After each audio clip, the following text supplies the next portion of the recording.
po si Detective Santos at ito si SPO1 Cruz. Nandito po kami para mag-imbestiga dun sa nangyaring krimen dito kahapon. Alam nyo naman siguro na may nangyaring krimen dito kahapon, di ba? Opo. Nandito kami para, sige, mag-ready ka ng pagkuha ng mga statement. Kukuha kami ng statement sa mga naka-witness nung pangyayari kahapon. Sino ba sa inyo naka-witness? Ay, sir, ako po. Sir, witness ko, sir. Okay, sige. Ano nakita mo? Kitang-kita ko nung pinatay yung biktima, sir eh. Oh. Tinulungan ko pa eh. Tapos ay pagsuntukan ako dun sa killer. Oh. Gagawan pa kami ng baril. Oh? Eh kaya lang natalo ako kasi lakas eh. Talaga? Malakas? Napagsuntukan ka? Oo. Kailan nga nangyari to?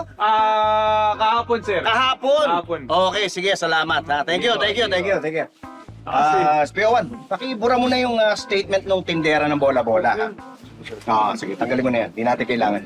Teka lang, sir. Oh, Paano niyo naman nalaman na tindero siya ng bola-bola? di ba tinanong ko kung kailan nangyari yung krimen?